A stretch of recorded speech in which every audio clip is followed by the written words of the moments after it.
We're starting with Shane McMahon, who last month met with Tony Khan for a private meeting at an Arlington airport that has left fans speculating on Shane possibly joining AEW. The pair did discuss possibilities moving forward, according to a recent report, and after McMahon gave a statement, this week has seen Tony Khan open up on the meeting. While speaking during an appearance on Sedano and Cap, Khan shared plenty on the meeting, which he acknowledged had caused a considerable stir within the wrestling industry. He said, "As I understand, he's not doing anything with WWE, and I had a really nice visit with him. I heard from a lot of people that he was interested in talking, and it had become, frankly, a big media story to the point where I was getting asked on the record questions about it, and I answered them, just like I'll answer you now. In advance of, I never met with him, and my first conversation with him, there was a lot of buzz about this. I thought it would certainly be worth talking and have a lot of respect for him. I had never met him, but he seemed like a really nice guy. I sat down with him, he was fantastic. I really enjoyed talking with him. He is a very smart person about wrestling, and I thought he was a great guy. We have a lot of mutual friends, and we both happen to be in Dallas. A mutual friend linked us up, who is one of the bigger names in pro wrestling, and that friend put us in a group chat.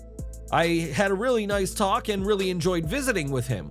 Clearly, there was a lot of interest in it. Somebody, in the middle of talking at an airport conference room, somebody busted in and took a photo. I think that's fine. I enjoyed the conversation, and there is nothing wrong with a couple of people getting together and talking about wrestling. That's part of what makes wrestling so great. There is a lot to talk about, and we're all fans at heart. It's a big thing, it's exciting, it was nice to talk to him. I don't know what's to come, but it's an exciting time in AEW. The idea of a McMahon working for AEW would have seemed impossible just a few weeks ago, but now not only does it seem plausible, but it actually could make a lot of sense to bring Shane in. After all, McMahon has plenty of business acumen outside wrestling, as he has experience as a CEO of China's Broadband Inc., as well as You on Demand. AEW has mostly kept itself to the US and Canada since its founding in January 2019, but McMahon could be the catalyst that helps branch the company outside of its usual hotspots. If AEW does intend to do more with a potential Chinese audience, then bringing McMahon in is an excellent move, as he spent years developing media relationships in the nation. If Shane was brought in to aid with a potential international outreach, that doesn't mean he'd solely be kept backstage, and he could make a few appearances on Dynamite.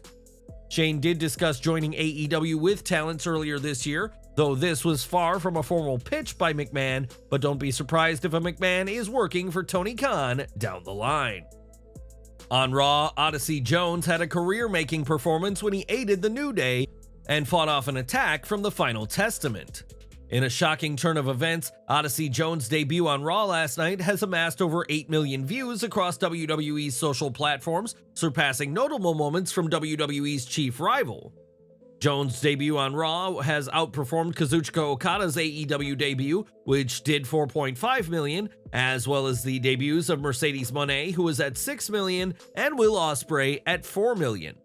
According to PW Insider Elite, WWE is internally thrilled with the massive social media numbers surrounding Odyssey Jones' debut on this week's episode of Monday Night Raw. In a tweet, the Man of the Hour reacted, saying that he's feeling great that he got the chance to help out some legends. With a main roster rookie besting top AEW signings, fans will await to see how Odyssey Jones will be utilized on WWE TV in the coming weeks after showcasing his strength and potential. Of course, there is the threat that WWE is bringing Jones in just to put over Cross and AOP, and that this impactful debut was just to position him as someone worthy of the heel's attention.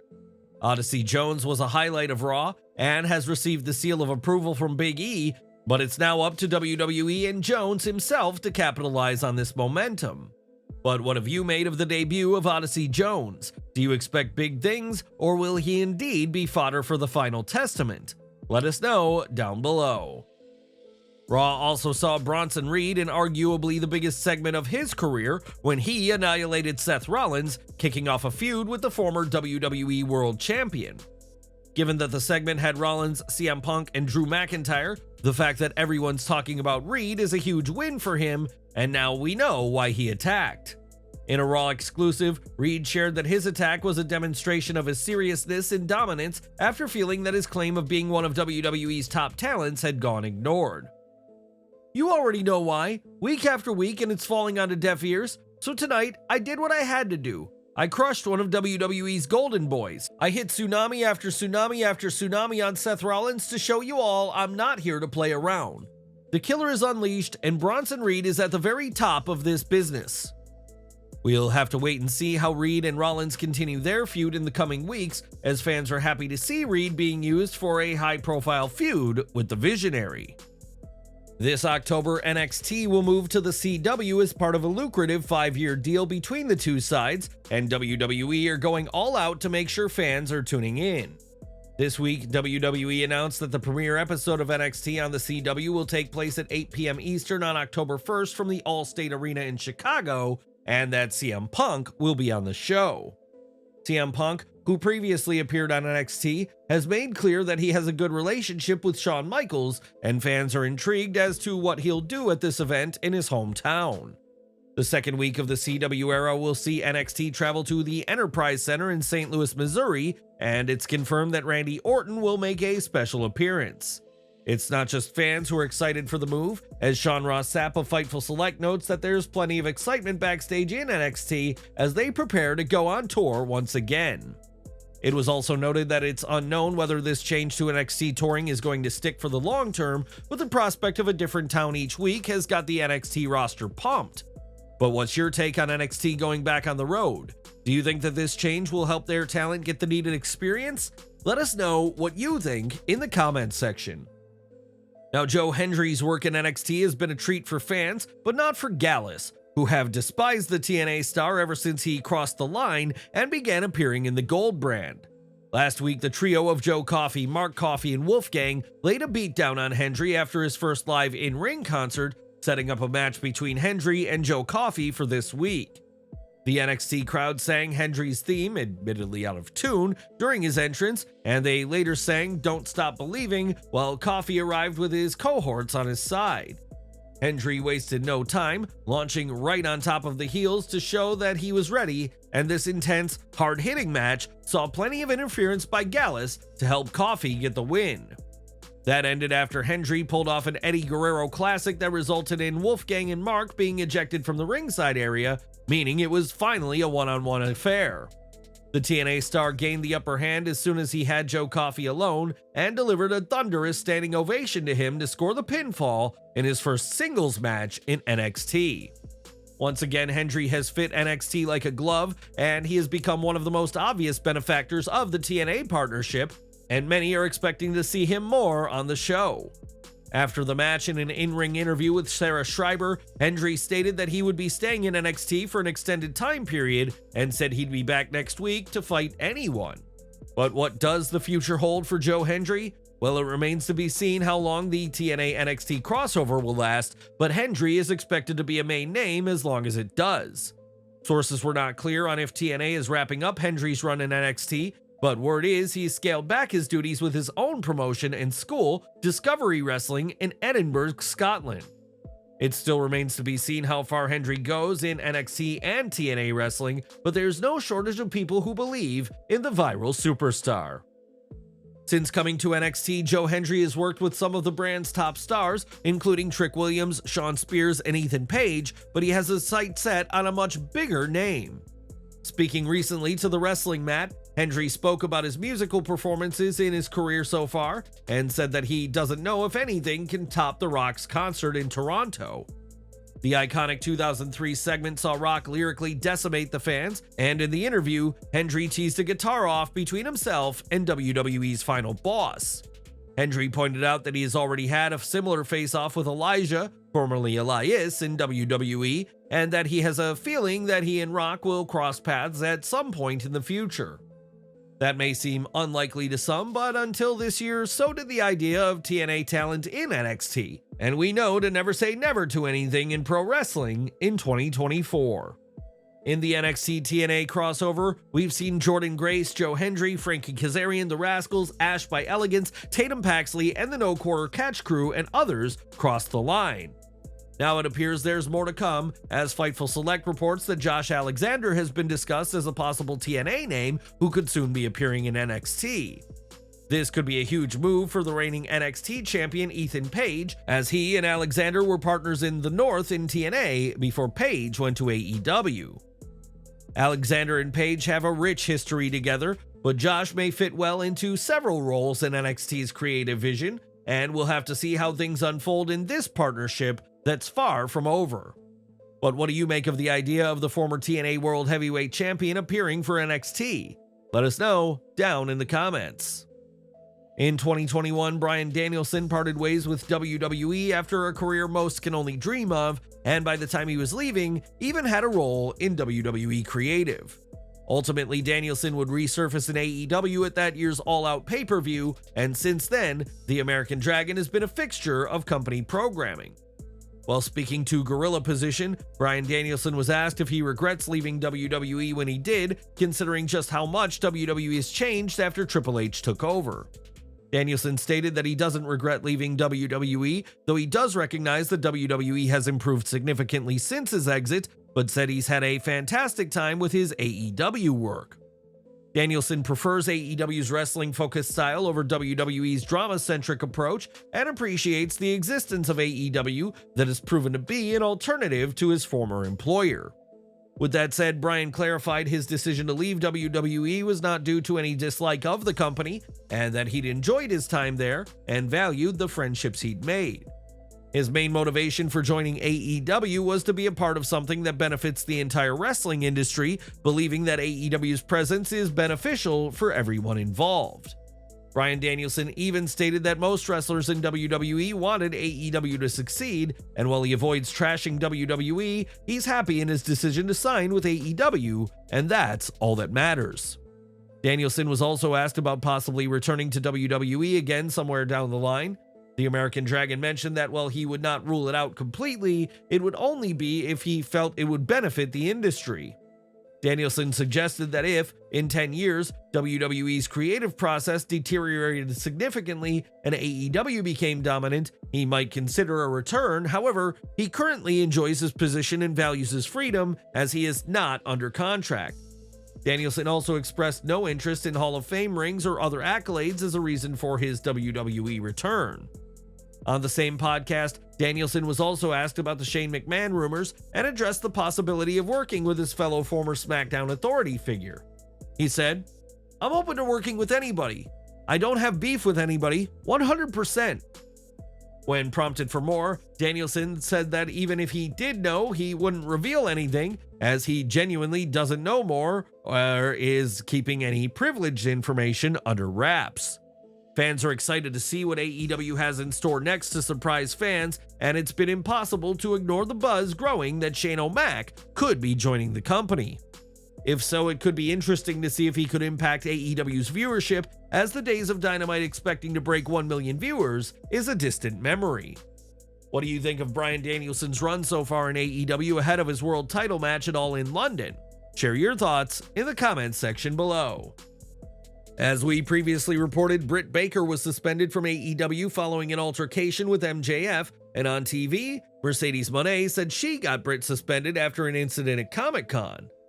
PW Insider reports that the suspension, as mentioned, albeit in kayfabe on Dynamite last week, was done to add more heat to Moné's storyline leading up to her match with Baker at All In. In reality, though, PW Insider clarified that Britt Baker was suspended because it was believed that she instigated the backstage altercation, and that MJF was only reacting to her comments and defending his girlfriend Alicia Atout.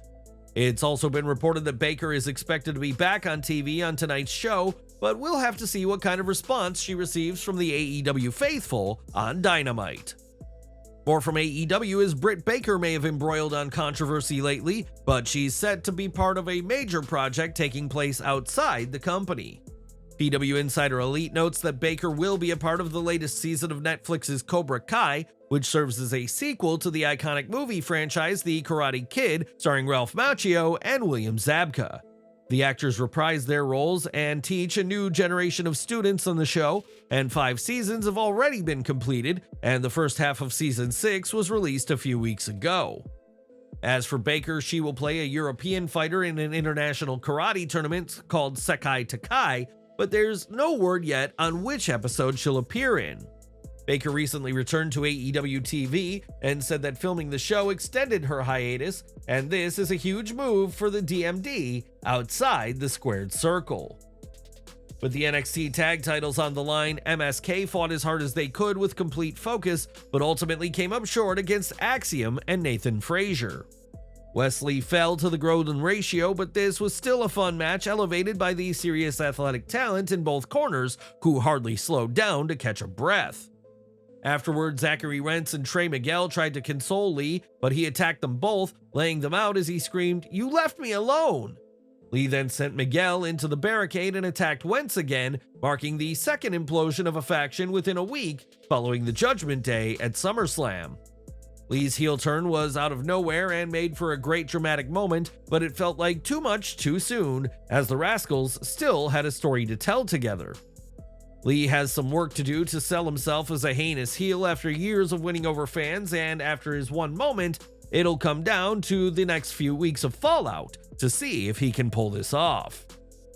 Since Ethan Page arrived in NXT, he's been feuding with Metaphor's Oro Mensah after it was revealed that Page took out Mensah's ally, Noam Dar. Mensah has landed a series of attacks on Page since then, and gotten a couple of mock pinfalls to embarrass the NXT champion, and it was last week that the pair signed an NXT title match. At Great American Bash Week 2 this week, the two locked horns again, with both bringing intensity and personal issues and in-ring skills to the heavily personal title match. Despite Mensah's best efforts, as well as having Lash Legend and Jakara Jackson, he fell short when it counted as Page retained his title with the ego edge. Page is steadily proving to be a very reliable veteran in terms of maximizing the spotlight on others, as he did with Mensah. It should be fun to see who steps up to him next, but what are your thoughts on Ethan Page retaining his NXT title at Week 2 of the Great American Bash? Let us know down in the comments. Now, Jacob Fatu won championship gold just 43 days after his SmackDown debut, and the former MLW World Champion has become a topic of discussion since SummerSlam. The main event of SummerSlam saw the Bloodline getting involved, and at one point, Jacob Fatu performed an incredible splash off the top rope onto Cody Rhodes on the announce table. After the spot was over, Fatu was visibly angry as he knocked over chairs and cursed. Fatu didn't get back up for the rest of the match, and after the main event, he was seen by fans in the stadium being helped to the back, leaving many to speculate that he had been injured for real. Fightful clarified that the injury was not real, and that the idea behind selling the leg was to keep Fatu away from any kind of confrontation with Reigns during his return sequence. And now there's interesting talk going around on how officials viewed the Samoan Savage. An update from PW Insider noted that WWE officials are very impressed with Fatu. It was also noted that the 32-year-old brings a certain element of legitimacy to the product, and there is an element of danger associated to him. What's your take on how WWE feels about Fatu? Do you think he's the best member of the new Bloodline? Let us know what you think in the comments section. Back to Raw, and this week's show was an epic follow-up to SummerSlam, though one fan at the CFG Bank Arena in Baltimore left the show before the event was over. In footage shared online, an intoxicated fan can be seen getting violent with security, including lunging at guards before the personnel subdued him, took him outside, and restrained him. The man had to be escorted from the building and could be heard telling the security to call 911 in a drunken stupor, though it's unclear if such a call was made. Incidents like these aren't as common nowadays, and fans were shocked to see the man being drunk and as violent as he was, and we hope such incidents do not happen again. At WWE SummerSlam, Logan Paul's 279 days as US champion came to an end, and despite having just 3 title defenses, his reign impressed one of WWE's biggest stars. On the Impulsive podcast, The Undertaker gave credit to Paul's reign for making the US title relevant, as he said, "What you've done with your platform for that title has been very impressive. You actually made that thing mean something. What you did, all the places you go, and with your brother, you've got that belt, that's next level commitment, and that's made that belt relevant again."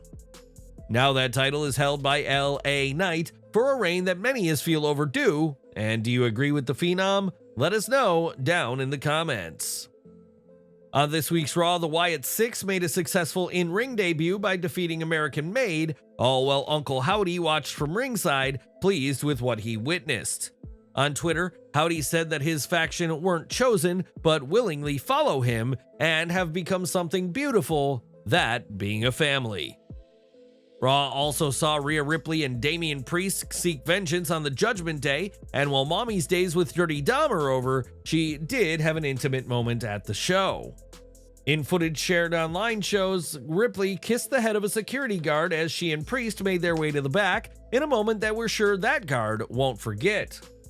Another clip shared online shows Dominik running away from the brawl as Priest and Ripley fought with the Judgment Day in a brawl that saw Rhea nearly send Liv through a table. On Twitter, Ripley responded to Dominik's fleeing with a sarcastic "so macho," as she is far from finished with her ex-beau and his new squeeze. More from NXT now, as a major faction in the Gold brand added a new member to its ranks this week, in addition to earning a title shot for next week's show. It was several months ago that Drew Gulak forged the No Quarter Catch crew, but the group has undergone changes since then, with shakeups to the lineup of the group. As of late, Ren Sinclair, a promising prospect in NXT, has been trying to get involved with the crew, but has been shut down by Charlie Dempsey every time, despite her efforts to join. On this week's NXT, Sinclair was set to face Kendall Gray, and in a backstage segment, Tony D'Angelo promised a shot at the Heritage Cup to the crew if Sinclair won her match. Dempsey made a big deal of his own with Ren, saying a victory over Gray would result in her joining the faction, and Sinclair would hold up her end of things by beating Kendall. Now, not only is she officially a member, the No Quarter Catch crew has a Heritage Cup shot for next week, and it remains to be seen who from the faction challenges the Don of NXT. Pete Dunne dominated Trick Williams with technical dominance, but the former NXT champion continued to find opportunities for explosive responses of his own. In the end, it was Dunne who got the win after ducking the trick shot and hitting the bitter end, and this was something of a surprise as fans expected the ex-NXT champion to get the win. Trick has continued to struggle to find his focus after losing the NXT title, and this match could be the start of a longer rivalry for the pair, who showed some solid chemistry in the ring. Dunne was the ring general, pushing the pace and allowing Trick his flourishes, and the Bruiserweight could add so much to NXT as a veteran, helping guide younger talent. With reports of him doing some backstage producer work, Dunne's skill set is ever growing, and that's something that those in NXT could benefit from greatly in the long term. For weeks, Tatum Paxley has been trying to make Kalani Jordan her playmate, while also having her eyes on the Women's North American title, and Wendy Choo has also been involved. Choo's sadistic side has loomed in the shadows and developed in association with Paxley, and all of this came to a head in a title match on this week's NXT. Back and forth action saw Jordan and Paxley deliver heavy blows and punches with the action spilling out of the ring, and Jordan's athleticism was met with Paxley's mysterious antics. Towards the end of the match, Choo came out and watched from the stage, and despite battling on one leg after she missed a top rope move, Jordan hit the frog splash to retain the gold. In a shocking turn of events, Wendy Choo attacked her supposed ally Paxley while giving a stare down to Jordan, possibly hinting at her own title motives to come in the future. One of the toughest tests for a young star is making your opponent look good without losing your own mystique, and in that regard, Jordan has never looked better. Kalani sold Paxley like her most dangerous challenge yet, and sold her leg injury with a limp that made her have to adjust her offense, giving fans the belief a new champion was going to be crowned. It's far from time for Lani to lose her gold, as she is getting better with each big match, and by the time the reign is over, she will be in the conversation for one of NXT's best workers. And that was NXT Great American Bash Week 2. And what did you make of the show? Let us know, and as always, thanks for watching.